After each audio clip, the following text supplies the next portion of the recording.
خواتین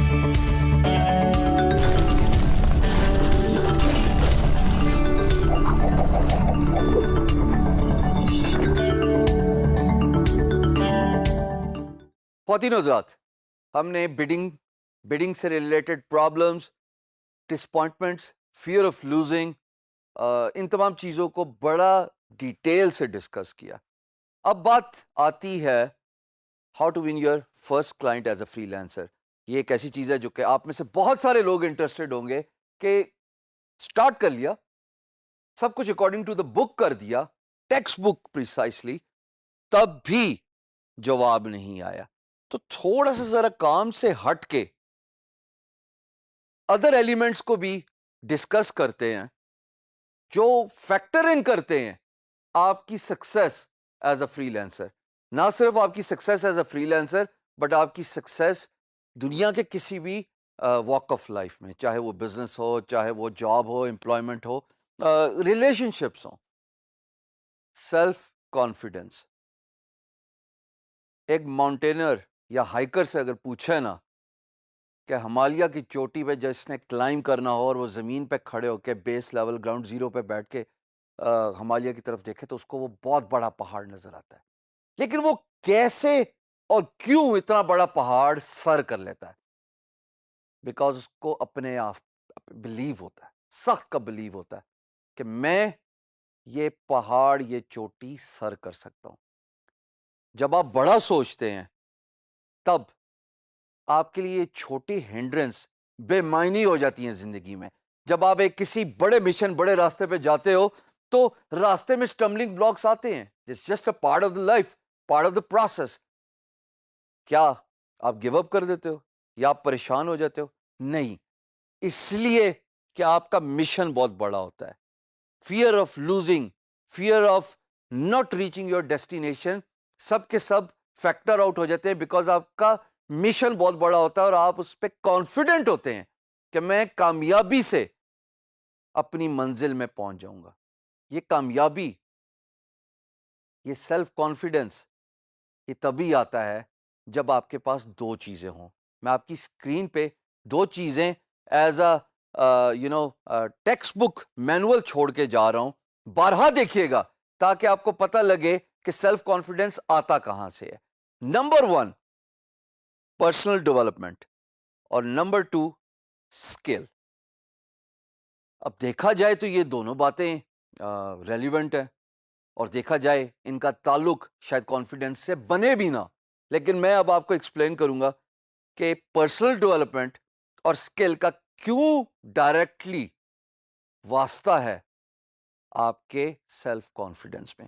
دیکھیے گا، کیا آپ نے ایسے لوگ دیکھے ہیں اپنی زندگی میں جو کسی وقت میں بہت امیر تھے، بادشاہ تھے، اور all of a sudden with the passage of time ان کی تمام عمارت، تمام پیسہ کھو گیا اور وہ ایک دم غریب ہو گئے؟ وہ پتہ کیوں ہوتا ہے؟ بیکاز وہ پرسنل ڈیولپمنٹ میں کام نہیں کرتے، وہ اپنے آپ پہ کام نہیں کرتے، مفت کے مشورے لے رہے ہوتے ہیں اور جناب سمجھتے ہیں کہ جو انہوں نے ایک دفعہ سیکھ لیا، جو ان کی ایک دفعہ باڈی لینگویج بن گئی. باڈی لینگویج سمجھتے ہو؟ اگر کسی سے ملنے جا رہے ہو ایسے ہو کے، یہ باڈی لینگویج نہیں ہے. آپ کا پہلا امپریشن جو ہے نا وہی آخری امپریشن ہوتا ہے. اگر آپ کانفیڈنٹ ہو کے کسی سے ملتے ہو تو بات کاروبار میں، ریلیشن شپ میں یا ایون فری لانسنگ میں آپ کے ورڈز ڈپیکٹ کرتے ہیں کہ آپ کتنے کانفیڈنٹ ہو، میٹر کرتی ہے. پرسنل ڈیولپمنٹ میں اتنا ایمفیسس دیا جاتا ہے باہر کے ممالک میں ایز اے سافٹ اسکل کہ اگر آپ اپنے آپ پہ ٹائم لگاتے ہو، آپ اپنے کلوتھنگ، اپنے کپڑے، اپنا ڈریس، اپنا باڈی لینگویج، اس پہ ٹائم لگاتے ہو تو یہ آپ کی گرومنگ کرتا ہے. وٹ دیٹ میٹرز از کہ آپ کتنے ایمفیسس ڈالتے ہیں اس پرٹیکولر پوائنٹ پہ کہ آپ نے گرو کرنا ہے، آپ نے امپروو کرنا ہے، آپ نے اپنے اندر بہتری لے کے آنی ہے. یہ ہے پرسنل ڈیولپمنٹ. دوسری بات جناب، اسکل. اب اسکل بظاہر اسکل ہے، ہنر ہے. ایز اے فری لانسر اگر آپ کا امیچورش اسکل ہے اور وہ اسکل بھی آپ نے 5 سال پہلے حاصل کیا تھا، 5 سال کے بعد ٹیکنالوجی، سافٹ ویئر، چینج ہو گیا، وقت چینج ہو گیا.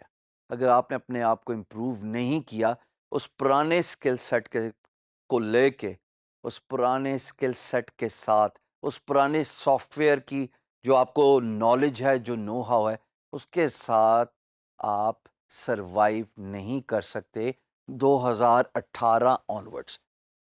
آپ کو اپنی اسکل کی امپروومنٹ کرنے پڑے گی. یہ بہت ضروری ہے. جس طرح پرسنل ڈیولپمنٹ پہ کام کرنا ہے in order to become confident, in order to become successful. ایک گول ہے نا، ایک مشن ہے، اس مشن کی طرف آپ دیکھ رہے ہو. اسی طریقے سے آپ کو اپنی اسکل پہ بھی کام کرنا ہے. میں یہاں پہ آپ کو ایک بڑی مزیدار بات بتا دوں. میں ڈائریکٹلی دونوں باتوں کا ستایا ہوا تھا، ہوں نہیں. کیونکہ جب آپ پراسپیرٹی پہ چل رہے ہوتے ہو تو آپ کو باقی ساری چیزیں بے معنی لگتی ہیں. آپ ارج نہیں فیل کرتے کہ آپ کو اپنے آپ پہ کام کرنا ہے یا آپ کو اپنی کسی اسکل کو ایڈوانس کرنا ہے. unless and until you come to that breaking point جہاں پہ آپ ریئلائز کرتے ہیں کہ میں اس وجہ سے بریک ہوا کہ میں نے اپنی پرسنل ڈیولپمنٹ میں کام نہیں کیا تھا، میں نے اپنی اسکل سیٹ پہ کام نہیں کیا تھا. And that is where I started working on my communication skills. That is where I started learning new skills. اور اس کے بعد تھوڑا ٹائم لگتا ہے، وقت چینج ہو جاتا ہے. تو عاجزی ایک اور امپورٹنٹ فیکٹر ہے جو کہ ہمیشہ مد نظر رکھنا چاہیے جب آپ گرو کر رہے ہوتے ہو. ایک شعر آپ کے سامنے رکھوں گا اور اس کا مفہوم بھی بتاؤں گا، لیکن پہلے شعر تاکہ مزہ تو رہے نا. جو عالی ظرف ہوتے ہیں نا ہمیشہ جھک کے ملتے ہیں. جو عالی ظرف ہوتے ہیں ہمیشہ جھک کے ملتے ہیں. صراحی سرنگوں ہو کر بھرا کرتی ہے پیمانہ. صراحی کے آگے ایک جھکا ہوا ٹنل سا ہوتا ہے اور وہ پھر بھرتی ہے. کیوں یہ بات میں نے کی؟ شعر و شاعری کا کیا لینا دینا سیلف کانفیڈنٹ کے ساتھ؟ لیکن کچھ پری ریکوزٹ ہوتے ہیں سکسیسفل ہونے کے، اور وہ پری ریکوزٹ یہ ہیں کہ جتنا آپ اپنے آپ پہ کام کرتے ہو، جتنا آپ ایز اے ہیومن امپروو کرتے ہو، جتنا آپ اپنے ہنر کو زیادہ امپروو کرتے ہو، اسکل سیٹ زیادہ سے زیادہ ریفائن کرتے ہو، سیکھتے ہو، اور at the same time you stay humble, تو سکسیس زیادہ دور نہیں ہوتی آپ سے. آزمائی ہوئی بات ہے. سیلف کانفیڈنٹ پہ کام کیجئے، یہ ایک امپورٹنٹ چیز ہے. جتنا آپ کے اندر سیلف کانفیڈنس ہوگا اتنا ہی آپ سونر اور لیٹر سکسیسفل ہوں گے.